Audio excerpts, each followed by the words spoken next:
Queridos amigos, queridas amigas, vamos então para mais uma reflexão que hoje virá através do livro Fonte Viva, de Francisco Cândido Xavier.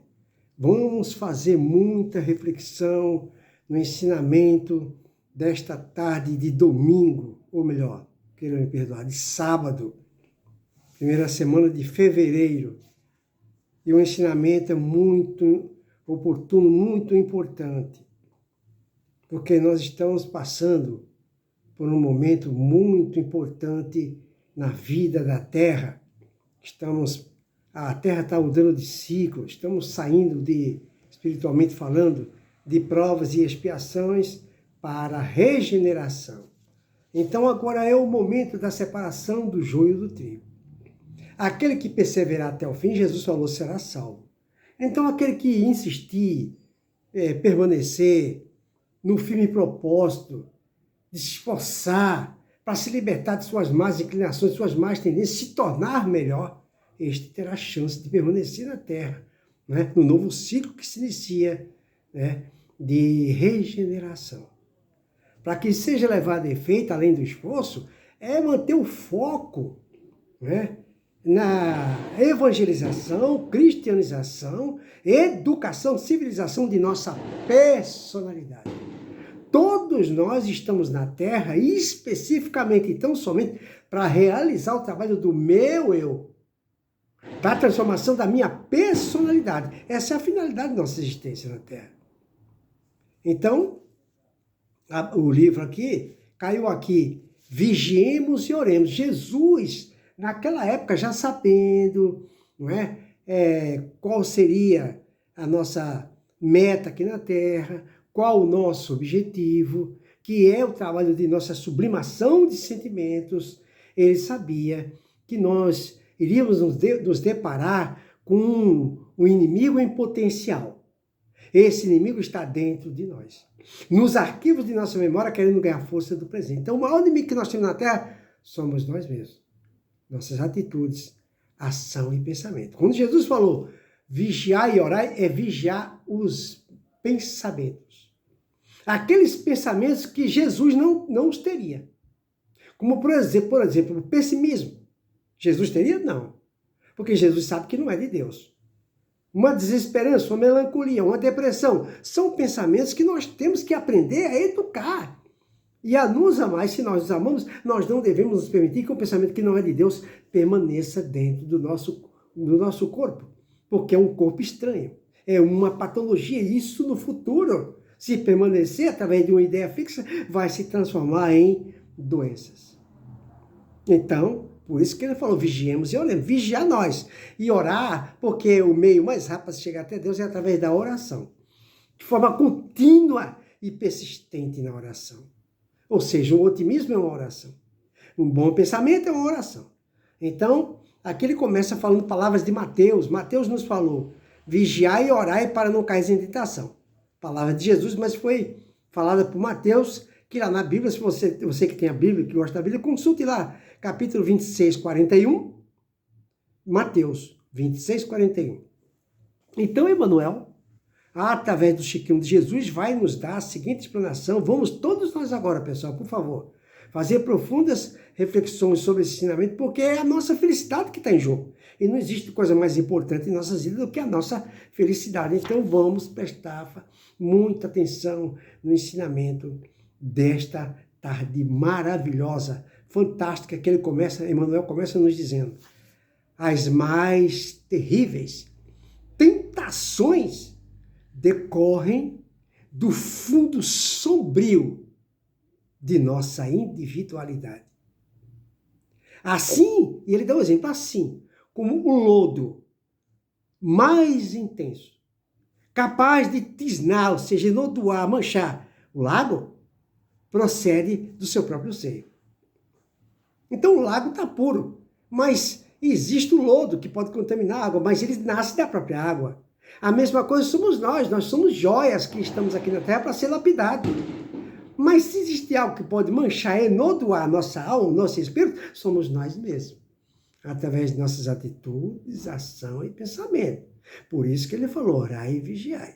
para que não deixe que o lodo que está dentro de nós, adormecido, nos arquivos de nossa memória, querendo ganhar força no presente, ele não nos inundou. Aí ele continua. Todos nós renascemos. Renascemos aqui na Terra com as forças desequilibradas do nosso pretérito para as tarefas de reajuste. Então veja que ele generaliza. Ele fala que todos nessa Terra, sem exceção, não é? Renascemos aqui com as forças desequilibradas do nosso passado para as tarefas de ajuda. Então, onde que estão essas forças desequilibradas? Dentro de nós, nos arquivos de nossa memória, querendo ganhar força no nosso presente. Aí é que está. Então, o que acontece?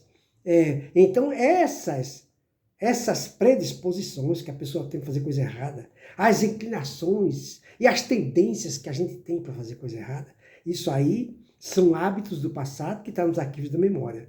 E que Deus, através da reencarnação, nos concede uma oportunidade de estarmos aqui na Terra para educar, civilizar, cristianizar, evangelizar essas nossas más tendências, essas nossas más inclinações, essas vontades que a gente tem de revidar, de falar palavrão, de falar mal, entendeu? E tudo isso vem dos hábitos do passado. E que estamos aqui para educar essas tendências. Aí ele continua. Olha só, pessoal, nas raízes de nossas tendências, prestem atenção, pessoal, que esse ensinamento é fantástico. Nas raízes de nossas tendências, todo mundo tem tendência? Por exemplo, se alguém falar, Antônio, bebe, experimente um copo de cerveja, um copo de pinga, né? A pessoa às vezes está me convidando apenas socialmente, achando que está fazendo algo bom para mim, né? Mas digamos que eu experimente e goste e depois vicie. E eu me arrependo depois. Eu vou culpar quem? A pessoa que me convidou? Não. Eu tenho que culpar a mim mesmo. Porque eu experimentei e viciei porque eu tinha tendência, predisposição, inclinação para aquilo. E de onde veio essa tendência? Dos hábitos do passado. Eu já era habituado a fazer isso. Mas Deus, na sua infinita misericórdia, me concede uma nova oportunidade de voltar para a Terra, para que eu possa executar esse trabalho de me libertar de um vício que eu adquiri em vidas passadas. Por isso que às vezes é bom a gente estar em contato com alguém que nos oferece, para que eu possa me testar, eu possa me provar, eu possa recusar. Porque se eu não for testado, como é que eu vou saber? É assim que funciona. Então, se uma moça recebe um convite para se prostituir, para ir numa boate, fazer isso, fazer aquilo, ela vai, se ela tiver predisposição para isso. Se ela não tiver, ela não vai. É assim que funciona. Todos nós estamos aqui na Terra para isso. Para o trabalho de nossa autoeducação. Por isso que ele fala, nas raízes de nossas tendências, nas raízes de nossa tendência, nós encontramos as mais vivas sugestões de inferioridade. Nas íntimas relações com os nossos parentes, olha só, nas íntimas relações que a gente tem com os nossos parentes, nós somos surpreendidos pelos mais fortes motivos de discórdia e luta. Por que será? Por que será que todos nós na Terra tiramos nota 0,0 à esquerda em matéria de relacionamento? Por que todos nós tiramos 0,0 à esquerda em matéria, pior ainda, mais difícil ainda, de convivência? Por que será? É o outro? É o parente que é difícil? Façamos uma reflexão para ver quem é que é o difícil, se é ele ou somos nós. Façamos uma reflexão. No hábito de uma introspecção. Vou repetir. Em nossas íntimas relações com os nossos parentes, somos surpreendidos pelos mais fortes motivos de discórdia e luta. Interessante. Por que numa família onde todo mundo devia se dar bem, porque é o mesmo sangue, por que aqui? É justamente ali que surgem os mais fortes motivos de discórdia e luta. Pois é. Façamos uma reflexão sobre isso. Uma não. Temos que fazer introspecção, meditação, reflexão todos os dias. Quando é que a gente vai se habituar a fazer reflexão? Por quê, pessoal? É muito simples o raciocínio. Onde que Deus está? Responda para a sua própria consciência. Onde que Deus está? Ele está na igreja? Ele está na Bíblia? Deus está no céu? Deus está na terra? Onde que Deus está? Deus, ele está no seu coração, dentro de cada um de nós, porque nós somos partículas de Deus. Nós nascemos das entranhas de Deus e somos da mesma composição energética de Deus. Só que Deus, ele interage comigo, com você, a todo instante, a cada milésimo de segundo. Mas nós não interagimos com ele. Essa é a grande questão. E qual o primeiro passo para nós interagirmos com ele? Através da introspecção. Deus reside dentro do seu coração, do meu coração. É importante, imprescindível nos habituarmos a todos os dias, a todas as noites, fazer introspecção, em busca de Deus dentro de nós, para interagir com ele. De tanto a gente fazer isso, ele vai falar, essa pessoa, a todo momento ela está nos contatando. Vamos responder, porque ela fez jus a receber uma resposta. É assim que Deus trabalha. Mas não, a gente faz meditação, a gente faz reflexão, só quando o calo aperta, ou seja, eventualmente. Aí é que está. Então a gente vai receber conforme dá. Todo mundo recebe conforme dá. Então a gente também vai receber eventualmente.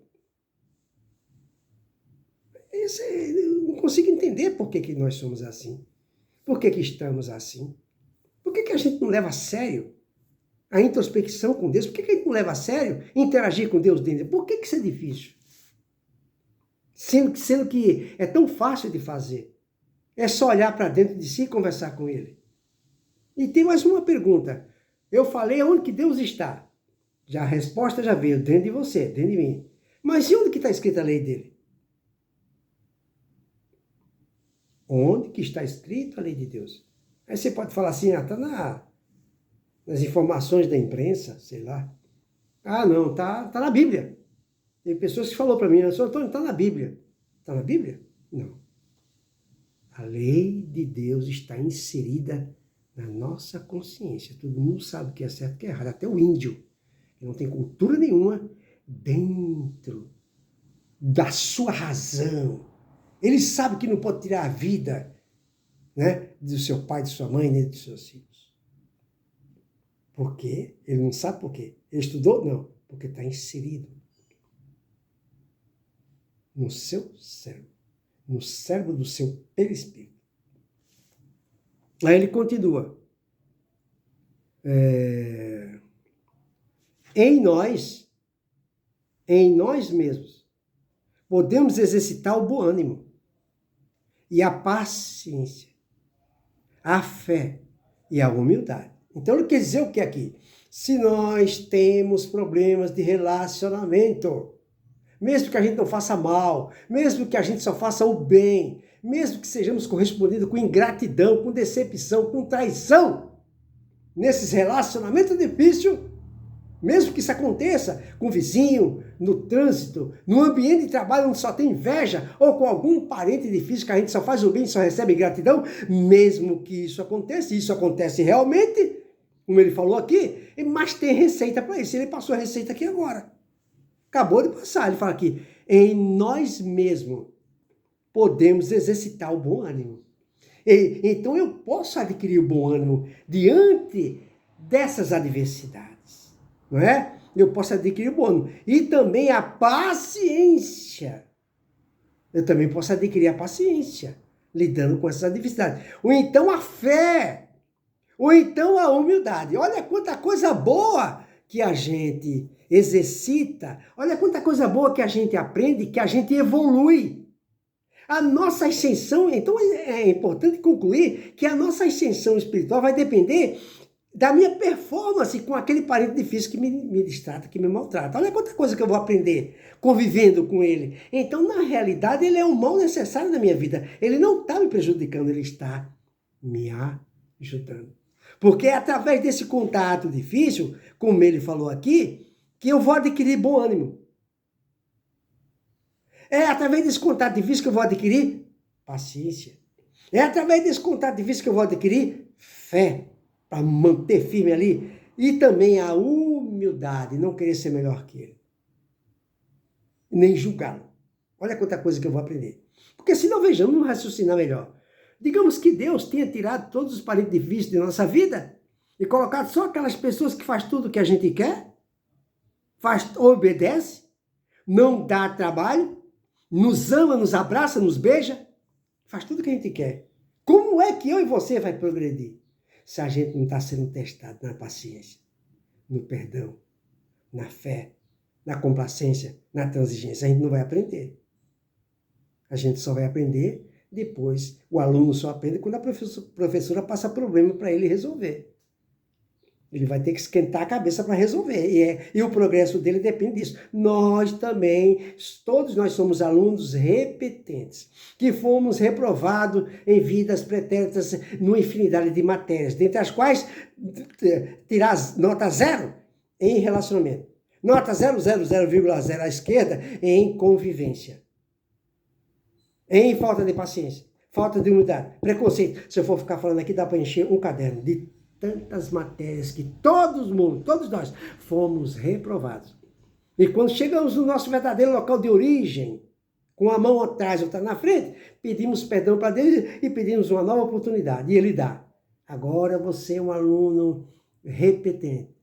Foi reprovado em várias matérias, como você mesmo está falando. Retorne lá e você vai conviver com um parente difícil assim, assim, assim. Veja se dessa vez você não é reprovado mais uma vez. E aí? Como é que está a minha e a sua situação com relação à convivência? Quem vai responder é a minha e a sua própria consciência. Que nota que a gente vai dar para nós? Que nota daremos para nós? Em matéria de paciência com o parente que Deus nos distrata, nos maltrata. E aí ele continua no ensinamento. Em contato com os afetos mais próximos, temos copioso material de aprendizado para fixar em nossa vida os valores da boa vontade, do perdão, da fraternidade pura e do bem incessante. Olha quanto material que nós temos para ser aprovado. Através desse contato com os parentes difíceis que Deus permitiu para o nosso aprendizado, nossa evolução, é que a gente vai ter um copioso, um vastíssimo material para aprender, não é? Para fixar em nossas vidas os valores da boa vontade, do perdão, tem que perdoar o parente difícil, da fraternidade, tem que ser mais fraterno ainda com ele, fraternidade pura e do bem para ele incessante, na renúncia, na resignação, na paciência. É fácil? Não é.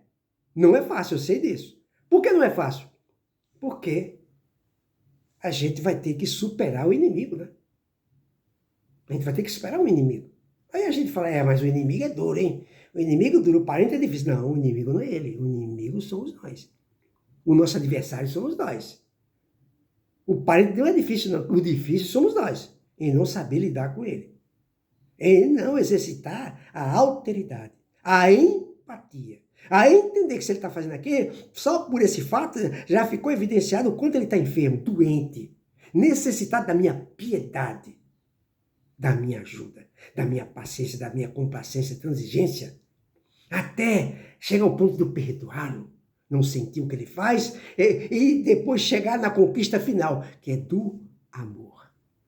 O objetivo final sempre é esse, que Deus projeta na nossa vida, o exercício do amor. Quando a pessoa ama, ela não liga para o que o outro faz.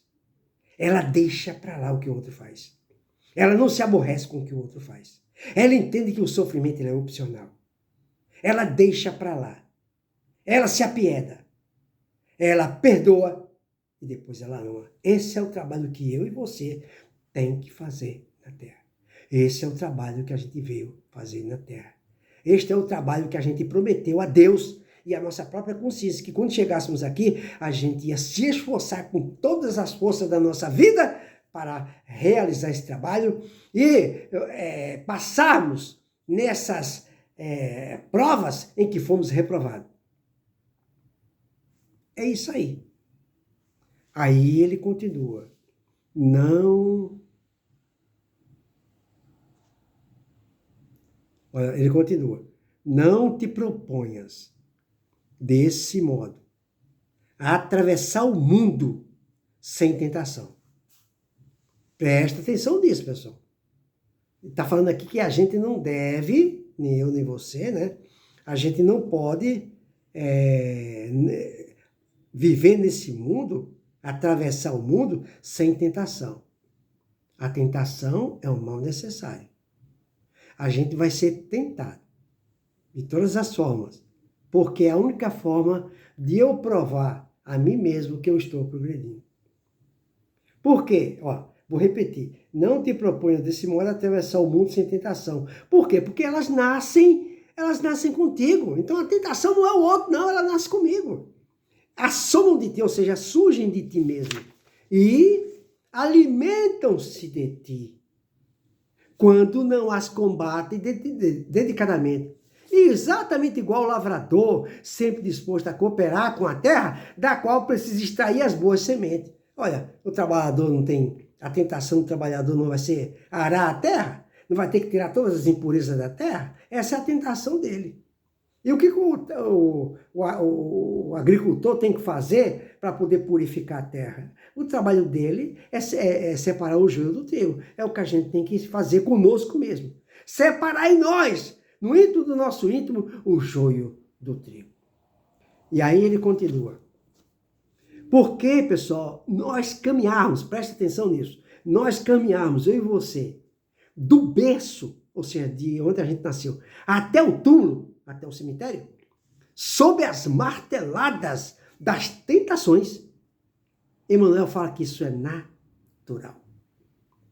Porque afrontar obstáculos, sofrer provações, passamos por isso, tolerar antipatias, é o que mais acontece nas nossas vidas.